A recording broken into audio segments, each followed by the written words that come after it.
Hello student, मैं प्रदीप कुजेवाल स्वागत करता हूं आपका विश्वकर्मा एजुकेटर्स पर। और आप आज की क्लास में, तो आज की जो हमारी क्लास है वो है हमारे जो आप पढ़ रहे थे बेसिक इलेक्ट्रिकल, उसका पार्ट नंबर 2 है। ठीक है, तो पहले पार्ट में आप पढ़े थे कि इलेक्ट्रिसिटी क्या है, कितने टाइप्स की होती है, रेजिस्टेंस क्या है, कंडक्टर क्या है, इंसुलेटर क्या है, ये चीज़ आप पढ़े थे। तो आज जो हम हैं स्टार्ट कर रहे हैं उससे नेक्स्ट क्लास करेंगे। ठीक है, नेक्स्ट क्लास में आप पढ़ेंगे फ्यूज़ के बारे में, आपका ताप गुणांक के बारे में, आपका पैरेलल सीरीज कॉम्बिनेशन है, ये चीज़ हम आज पढ़ने वाले हैं। तो आप मेरे साथ जुड़ जाइए और बिना स्किप किए हुए हमारी वीडियो को देखते रहिए, जिसमें आज हम पढ़ेंगे हमारा पार्ट नंबर 2 है। और वो मैं यहाँ लिख दे रहा हूँ, बेसिक इलेक्ट्रिसिटी।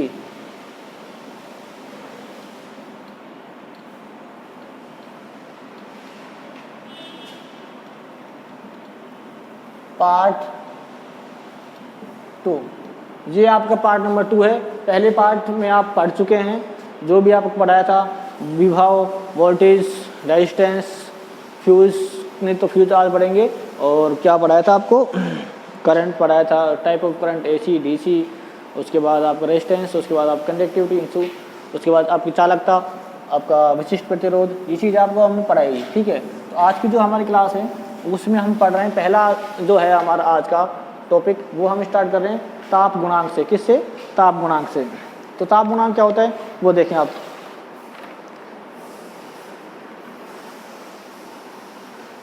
प्रतिरोध का ताप गुणांक, प्रतिरोध का ताप गुणांक, ये क्या है वो देखें आप। यानी कि आपको पता है कि प्रत्येक धातु जो है उनका ताप बढ़ाने पर क्या होगा, प्रतिरोध भी बढ़ता है। जो आपकी चालक पदार्थ है उनके अगर हम क्या बढ़ाएंगे, टेम्परेचर बढ़ेगा। अगर आपके पास टेम्परेचर बढ़ रहा है तो आपका आर भी क्या होगा, इंक्रीज होगा। ये बात आपको पता है।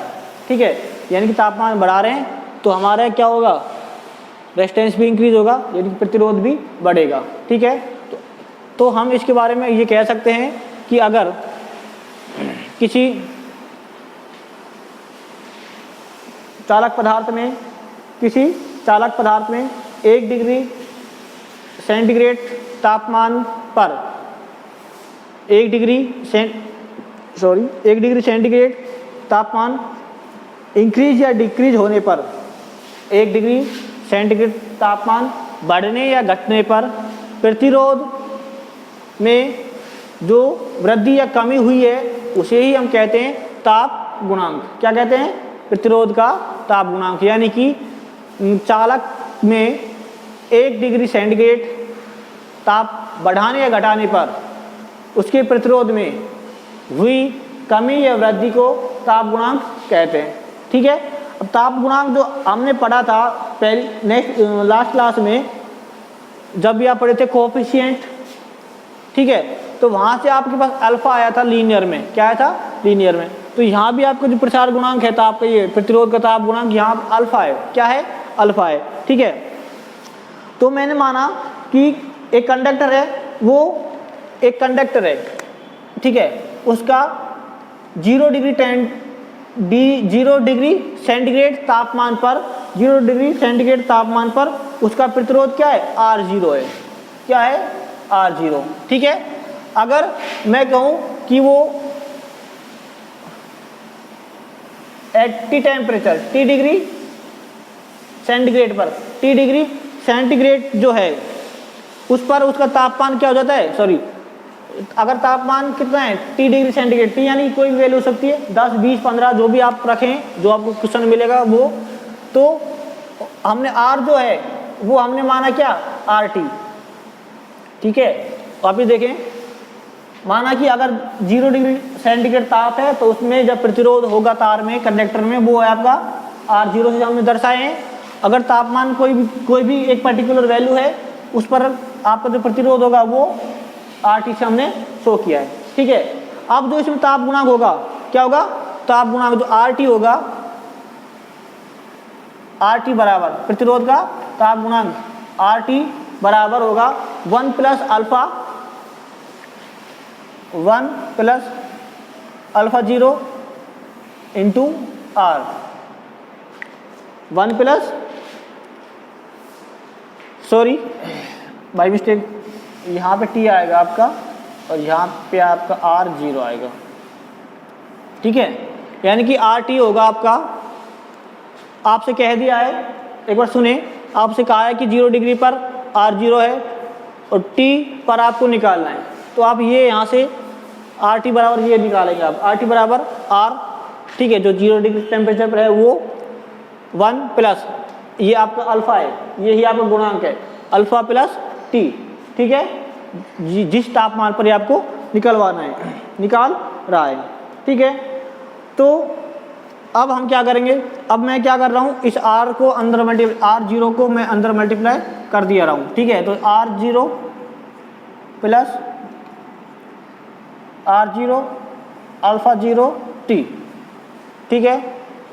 अब यहाँ से क्या होगा, अगर मैं इसको R इधर कॉमन ले लूँ, सॉरी कॉमन क्या ट्रांसफर कर दूँ मैं इसका इधर, ठीक है, तो आप यहाँ से ट्रांसफर कर सकते हैं RT माइनस R0 बराबर R0 अल्फा 0 T, हमें अल्फा ही निकालना है, क्या निकालना है हमें, अल्फा निकालना है, ठीक है। तो ये अल्फा जो है आपका यहाँ से आप निकाल सकते हो, अल्फा बराबर RT minus R0 upon alpha 0 T, sorry alpha 0 T R0 T। तो ये आपका जो है ताप गुणांक है, प्रतिरोध का क्या है, ताप गुणांक, यही आपका क्या है, प्रतिरोध का ताप गुणांक है। अल्फा जो है आपका प्रतिरोध का ताप गुणांक है, और इसकी यूनिट क्या होती है, आपको यूनिट में भी मैं बता चुका हूँ, जो आप पढ़े थे हीट एंड टेम्परेचर में, वहाँ पे हमारा टॉपिक आया था प्रसार गुणांक, ठीक है। तो इसका यूनिट जो मैं वहाँ बताया था उसका यूनिट होता है डिग्री प्रति डिग्री सेंटीग्रेड, ठीक है, प्रति डिग्री सेंटीग्रेड,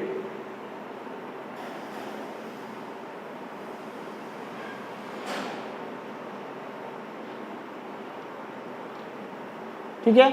ये आपका क्या होता है, इसका यूनिट होता है, ठीक है। ये अगर हमें किसी अन्य ताप पर निकालना है, ठीक है, किसी भी कोई तापमान है उस पर निकालना है, तो ये आपका क्या हो जाएगा, देखो अगर मैं यहाँ किसी अन्य तापमान निकाल रहे हैं तो मैं यहाँ कोई तापमान जो है वो T रख दूंगा यहाँ पे, ठीक है।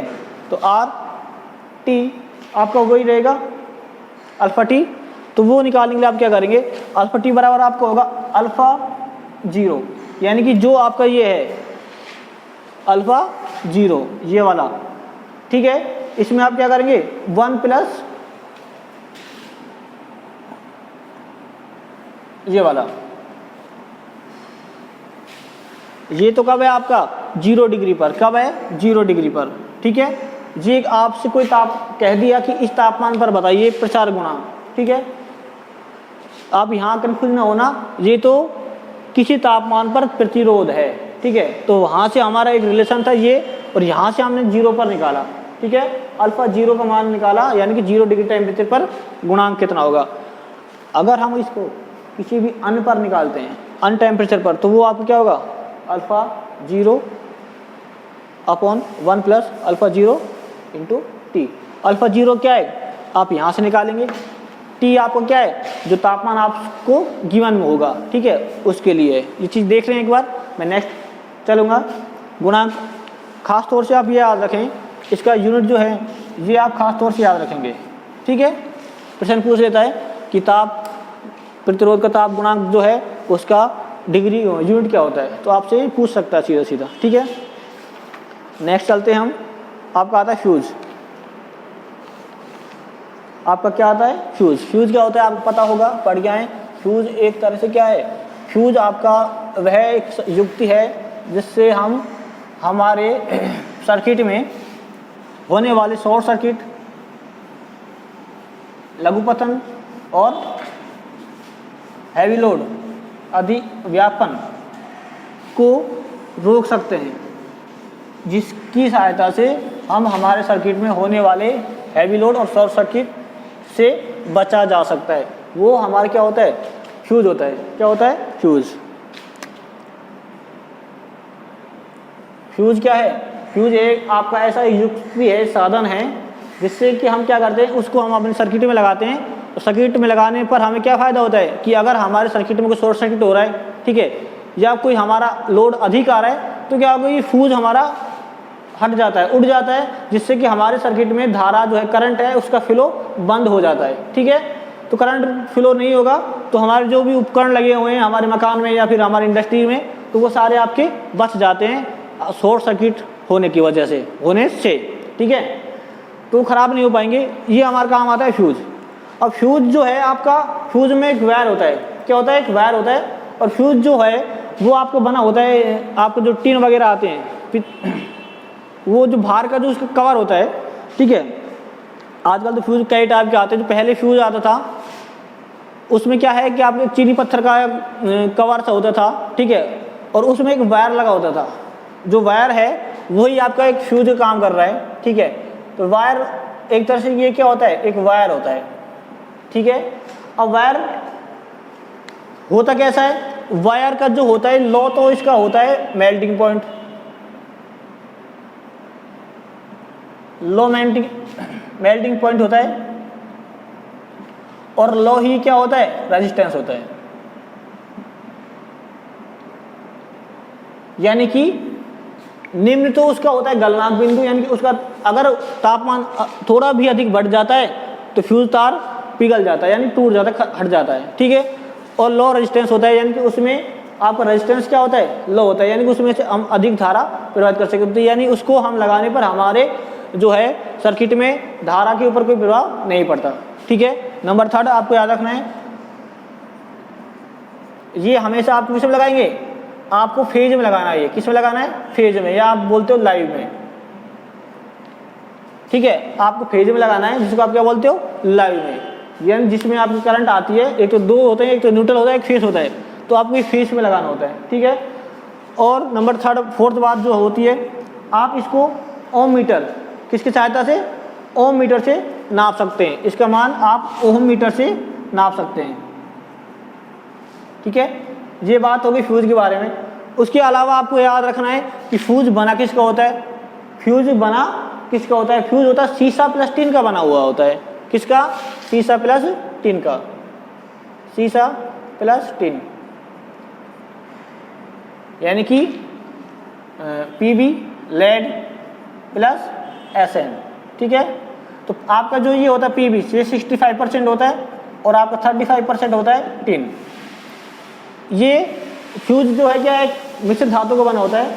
ये दोनों को मिलाते हैं तो क्या बन जाता है, एक मिश्र धातु बन जाता है, और जिसको हमने नाम दिया है फ्यूज वायर। ठीक है, तो जिसमें लेड यानी सीसा होता है 65%, और आपका टिन होता है 33%। ठीक है, आपको ये चीज़ें याद रखनी है। उसके अलावा इसमें हमारे पास कुछ ज़्यादा बात नहीं है फ्यूज के बारे में। तो फ्यूज आपको पहली बात, फ्यूज बना किसका होता है, आप यहाँ से स्टार्ट करें। फ्यूज का मेल्टिंग पॉइंट यानी गलनांक बिंदु बहुत कम होता है। नंबर 2, इसका प्रतिरोध भी कम होता है। नंबर 3, इसको हम किस में लगाते हैं, फेज वायर में लगाते हैं, लाइव में। और नंबर 4, इसको हम किससे ज्ञात कर सकते हैं, ओम मीटर से। ठीक है, और हमारा जो ये वायर बना होता है वो मिश्र धातु का बना होता है, जिसमें हमारे पास सीसा और टिन होता है। इसमें सीसा आपके पास कितना % होता है, 65%, और आपका टिन जो होता है ये होता है आपके पास 35%, 35%। ठीक है, तो ये चीज़ आपके पास हो गई। अब आपका नेक्स्ट टॉपिक आता है ओम्स लॉ। क्या आता है, ओम का नियम। ठीक है, तो ये चीज़ें आप ज़्यादा दिक्कत नहीं देंगी आपको, थ्योरेटिकल चीज़ें हैं, और आप ये चीज़ पढ़ भी रहे हैं, तो आपको इसमें कोई टेंशन लेने की ज़रूरत नहीं है। बस आप मेरे साथ बने रहिए हमारे यूट्यूब चैनल विश्वकर्मा एजुकेटर्स पर। तो नेक्स्ट टॉपिक है आपका ओम का नियम।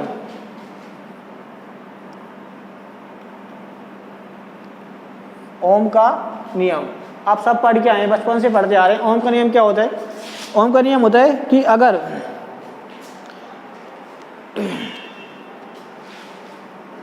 कि जब किसी सर्किट में करंट का प्रवाह किया जाता है, ठीक है, तो क्या होता है, उसमें जो आपका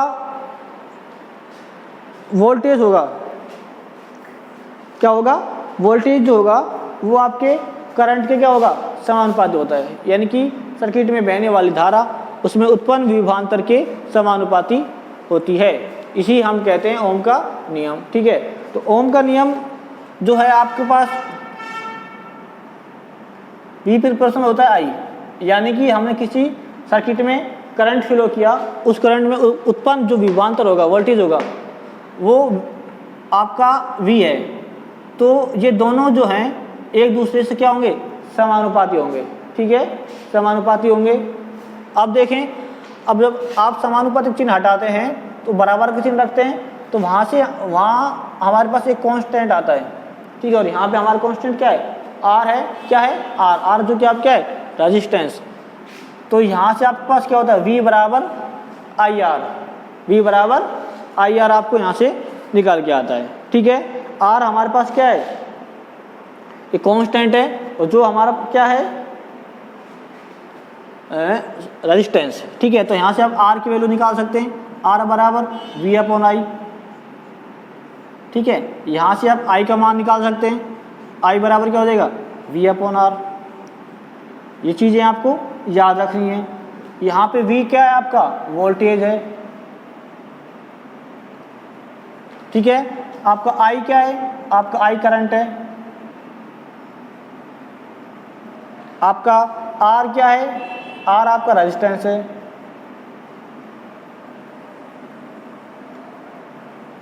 यानी कि प्रतिरोध है, ये धारा है, और ये क्या है, वोल्टेज। तो ये चीज़ आपको याद रखनी है, ज़्यादा कुछ डिटेल नहीं है, बस यही नियम है आपका, और ये आपको याद रखनी है।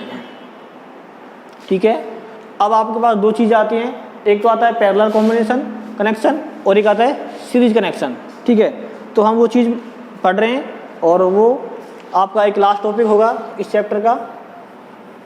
तो मैं बढ़ रहा हूँ अगले टॉपिक की तरफ।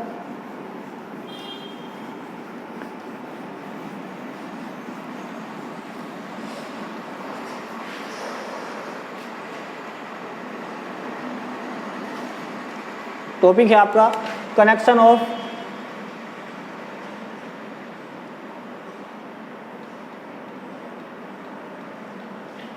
रेजिस्टेंस।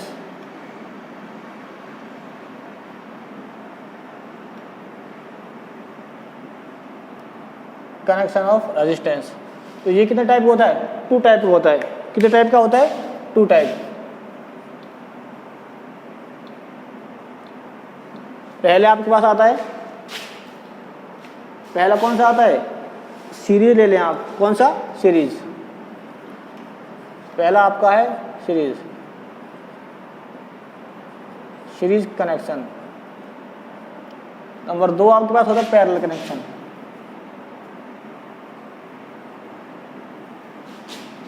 Parallel connection.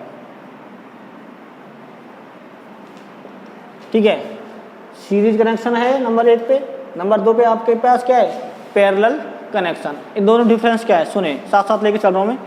इसमें क्या होता है कि अगर एक प्रतिरोध जी ऐसे लगाया मैंने, ठीक है, तो आपका जो नेक्स्ट होगा, क्या होगा, नेक्स्ट वो आपका देखो, ये एक प्रतिरोध है पहला, तो दूसरा प्रतिरोध जो जुड़ेगा वो जुड़ेगा आपके पहले के दूसरे से और दूसरे के पहले से। ठीक है, अब जो तीसरा जोड़ेंगे वो क्या करेंगे, तीसरे का पहला और दूसरे का दूसरा, ऐसे जोड़ते हुए एक सीरीज बनाएंगे, जिसे हम कहते हैं आपका सीरीज कनेक्शन। ठीक है, अब पहले का पहला और तीसरे का दूसरा, इन दोनों में हम क्या करते हैं, बैटरी लगाते हैं। ये तो आपकी होती है कौन सा कनेक्शन, सीरीज कनेक्शन। कौन सा होता है, सीरीज कनेक्शन। अब हमारे पास नंबर 2 की बात करें पैरेलल में, इसको मैंने नाम दिया R1, यानी कि प्रतिरोध आपका पहला है, ये आपका 2 है, ये आपका कौन सा है, 3। अगर मैं बात करूँ यहाँ, तो यहाँ क्या होता है, देखें इसमें क्या होता है कि सभी जो प्रतिरोध हैं उसकी उनके एक एंड एक साथ जोड़ दिए जाते हैं और दूसरा एंड भी एक साथ दूसरे छोर पर जोड़ दिए जाते हैं, ठीक है। और इन दोनों एंडों से हम क्या कनेक्ट कर देते हैं, बैटरी वगैरह ये हम कनेक्ट कर देते हैं, ठीक है। दिख रहा होगा ना आपको, ये आपका R1 है, ये पहला प्रतिरोध है, ये आपका R2 है और ये आपका R3 है।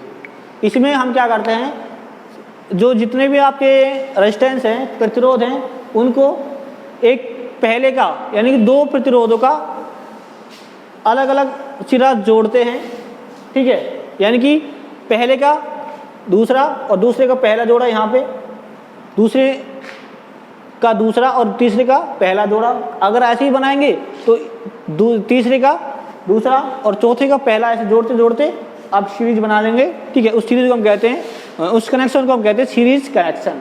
इसमें क्या होता है, पैरेलल में आपके जो जितने भी आपके रेजिस्टेंस हैं जोड़ने हैं आपको, उन सब का एक एंड एक साथ जोड़ देते हैं और दूसरा एंड भी एक साथ जोड़ देते हैं अलग, ठीक है।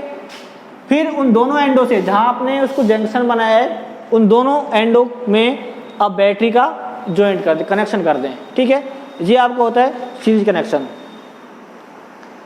अब होता क्या है,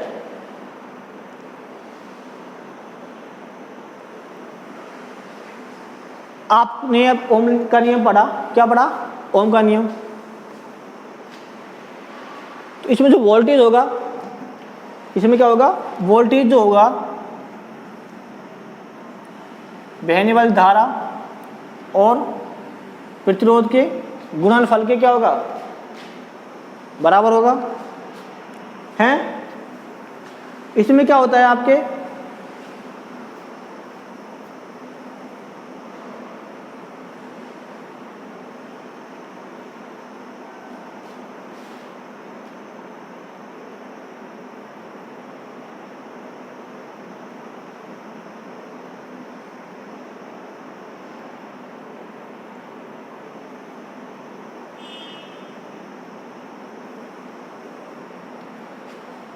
इसमें आपका वोल्टेज क्या होता है, अलग होता है। इसमें आपकी धारा सेम होती है। धारा का मान इसमें क्या होता है, देखो आप जितनी धारा यहाँ डिवाइड देख करेंगे, बैटरी कनेक्ट करेंगे तो सारी आपकी क्या हो जाएगी, बट जाएगी, तीनों में इक्वल इक्वल बट जाती है, ठीक है। लेकिन इसमें नहीं होता, जितनी आपने यहाँ जोड़ी है उतनी आपको R1 R2 इन सब में मिलेगी, ठीक है। तो यहाँ पे आपका करंट का मान क्या होता है, सेम होता है तीनों में, और यहाँ पे करंट का मान अलग अलग होता है। जितने आप करंट दिए वो आपको मिलेगी, ठीक है।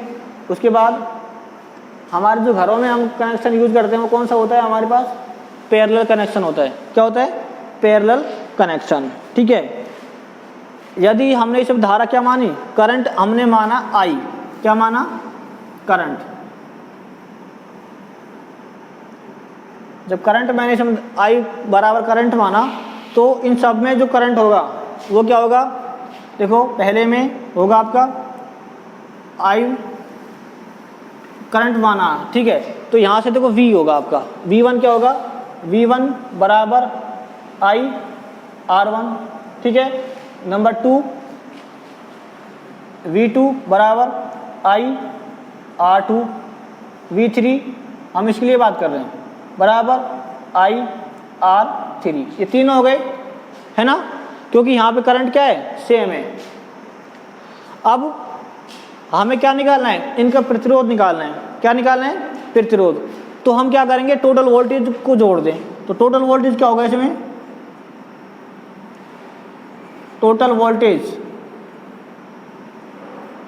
वो होगा आपका बराबर V बराबर V1 plus V2 plus V3, ये जोड़ देंगे, ठीक है। तो V आपको क्या हुआ, I, देखो आपने यहाँ लिखा V बराबर V1 का मान क्या है, यहाँ से I R1 plus I R2 plus I R3, ठीक है। V1 V2 और V3 का मान हमने यहाँ पुट कर दिया है। अब हमें पता है V बराबर क्या होता है, V बराबर क्या होता है, IR। तो V का मान रखो IR, ठीक है, बराबर यहाँ आई है, यहाँ भी आई है और यहाँ भी है, तीनों में आई है, तो आप आई को क्या ले लें, कॉमन ले लें, आई कॉमन ले लिया, ठीक है, तो अंदर क्या बचेगा R1 plus R2 plus R3, तो आई से आई कट गया, तो R बराबर जो होगा आपका, R बराबर यानी कि कुल प्रतिरोध जिसको आप बोलते हैं तुल्य प्रतिरोध, तो वो आपका होगा R1 plus R2 plus R3, यानी कि इसमें जो प्रतिरोध होगा, कुल प्रतिरोध जो होगा, कुल प्रतिरोध जो होगा वो इसमें जितने भी प्रतिरोध जुड़े हुए हैं उन सभी प्रतिरोधों का टोटल के बराबर होगा, यानी कि योग के बराबर होगा कुल प्रतिरोध। कुल प्रतिरोध क्या होगा, इस सर्किट में जितने आपने प्रतिरोध लगाए हैं, ठीक है, उन सभी का योग जो होगा कुल के बराबर होगा, ठीक है, ये याद रखेंगे आप। आपके यहाँ से न्यूमेरिकल आते हैं, जो न्यूमेरिकल आपको अगली क्लास में मैं करवाऊंगा, ठीक है। तो हम अब यहाँ से निकालेंगे आपका, आप बात करें किसकी, किस कनेक्शन की बात करें, आप बात करें पैरेलल की। पैरेलल में क्या होता है, करंट क्या होती है, अलग अलग होती है, ठीक है, करंट क्या होती है, अलग अलग। तो इसमें हम क्या करें, हमने इसमें करंट का I माना, I बराबर क्या होगा I1 plus I2 plus I3, ठीक है। अब I3, अब हमें पता है V बराबर क्या होता है IR, देखें आप V बराबर होता है IR, तो I बराबर क्या हो जाएगा, I बराबर V अपॉन R हो जाएगा, ठीक है। ये देखें, तो ये चीज़ आप यहाँ रखेंगे। अब देखो इसमें वोल्टेज जो आपका क्या है, I में वोल्टेज क्या है, R, ये R1 R2 R3 तो है, और आपका ये जो है V क्या आएगा, सेम, ठीक है। तो I का मान क्या रखा आपने, V अपॉन R बराबर I1, यानी कि V upon R1 plus V upon R2 plus V upon R3, ये होगा, ठीक है। तो यहाँ से अगर मैं कॉमन ले लूँ V, ठीक है, तो यहाँ क्या बचेगा, V upon R equal to, V common लिया तो 1 upon R1 plus 1 upon R2 plus 1 upon R3, ये यहाँ से, तो 1 अपॉन R यानी तुल्य प्रतिरोध जो होगा, वो तुल्य प्रतिरोध आपका होगा 1 upon R1 plus 1 upon R2 plus 1 upon R3, ये आपका तुल्य प्रतिरोध है। आप लिख सकते हो यहाँ तुल्य प्रतिरोध के लिए RT, यहाँ भी आप लिख सकते हो RT, ठीक है। तो ये चीज़ें आपको याद रखनी है, ज़्यादा डिफिकल्ट नहीं है कुछ भी, ठीक है। तो हमारे पास जो ये काम आएगी, काम आने वाली चीज़ इसमें ये है, ये फॉर्मूले आप याद रखेंगे, ये फॉर्मूले आपको न्यूमेरिकल्स आते हैं यहाँ से, ठीक है, आपके थ्योरी पार्ट में भी आते हैं और आपके यहाँ भी आते हैं।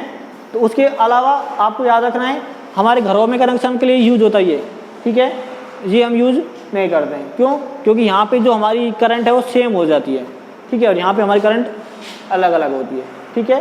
तो ये चीज़ आपको ध्यान रखनी है, और कैसे कैसे ये निकालना है, ये आपको प्रोसीजर आना चाहिए। अगर आप इसको भूल जाते हैं तो आपको क्या हो जाएगी, दिक्कत हो जाएगी, ठीक है। तो आप ये याद नहीं रख पाते तो आपको ये आना चाहिए, तो आपको ये पास ही आ जाएगा, ठीक है। उसके अलावा आपको क्या याद रखना है, अब मैं कि देखो यहाँ से क्या हुआ, यहाँ से क्या हुआ कि जो टोटल प्रतिरोध होगा वो क्या होगा, बहुत अधिक होगा। देखो भाई इसमें ये भी जुड़ रहा है, ये भी जुड़ रहा है और ये भी जुड़ रहा है, यानी सभी जुड़ के आपका तुल्य प्रतिरोध बनाएंगे। तो इसमें जो प्रतिरोध होगा वो बहुत अधिक होगा, यानी धारा आपकी कम बहेगी, यानी खर्च ज़्यादा होगी। अब यहाँ देखें आपका ये प्रतिरोध जो है ये किस में आ रहा है, डिवाइड में आ रहा है, ठीक है। तो यहाँ पे जो है तुल्य प्रतिरोध क्या होता है, बहुत कम होता है। ये क्या होता है, बहुत कम होता है। और यहाँ पे क्या होता है, अधिक होता है, यानी इसमें प्रतिरोध अधिक होता है और यहाँ पे प्रतिरोध बहुत कम होता है, ठीक है। ये चीज़ आपको याद रखनी है। इसके अलावा ये आपका जो चैप्टर है ख़त्म हो चुका है। इसके अलावा मैं देखूंगा अगर कुछ भी बचा होगा आपके सिलेबस में तो वो मैं करवा दूंगा, पर मेरे हिसाब से ये आप इसके अलावा आपके सिलेबस में कुछ भी नहीं है, ठीक है। तो फिर मैं आपसे कह रहा हूँ, आप जब भी आपके एग्ज़ाम जो है वो, मैं कह रहा हूँ आपसे बार बार कि एग्ज़ाम आपके बहुत नियर आने वाले हैं। कुछ ही दिनों में आपके एग्ज़ाम का जो नोटिफिकेशन है वो आप तक पहुँच जाएगा, या हम तक पहुँचेगा तो हम आप तक पहुँचा देंगे। तो आप पढ़ते रहें, अधिक से अधिक आप इन वीडियो को देखें, जितना आपके पास पहुँचाया जा रहा है उसको देखें, और जो भी आपको दिक्कत है आप पूछें, कोई कमी है वीडियो में, कुछ गलतियाँ अगर हमसे हो जाती हैं तो आप उनको बताएं ताकि हम सुधार कर सकें अगली वीडियो में। तो आप वीडियो को देखें, मुझे लग रहा है कि आपको वीडियो पसंद आ रही होंगी। अगर आ रही है तो आप लाइक करें, कमेंट करके बताएं आप, ठीक है। और मैं आपसे कहूँगा सभी वीडियो को आप देखें, क्योंकि जब भी आपका एग्ज़ाम होगा तो आप एक साथ सब कुछ नहीं कर पाएंगे। तो धीरे धीरे आप अभी से तैयारी करना स्टार्ट कर दें ताकि आपको एग्ज़ाम टाइम पर कोई दिक्कत नहीं आए, आपको कोई बोलेशन नहीं हो। तो फिर मैं कहूँगा जिन लोगों ने चैनल को सब्सक्राइब अब तक नहीं किया है वो प्लीज़ चैनल को सब्सक्राइब कर दें और बेल आइकन को दबाएं।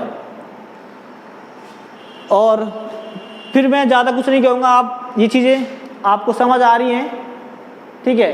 तो चैनल को आप जाके सब्सक्राइब कर दें भैया, और पढ़ें। इसमें कोई भी प्रॉब्लम है तो आप मेरे से पूछें। अगला जो लेक्चर होगा इसके न्यूमेरिकल, इस चैप्टर के जो भी न्यूमेरिकल हैं क्वेश्चन है वो हम लगाएंगे। तो तब तक के लिए आप इसको देखिए, और मेरी ओर से आपको नमस्कार, थैंक यू। और पढ़ते रहिए, स्वस्थ रहें, घर रहें, और घर से बाहर तभी निकलें तब आपको कोई ज़रूरी कार्य हो, अदरवाइज़ आप घर रहें। Thank you very much.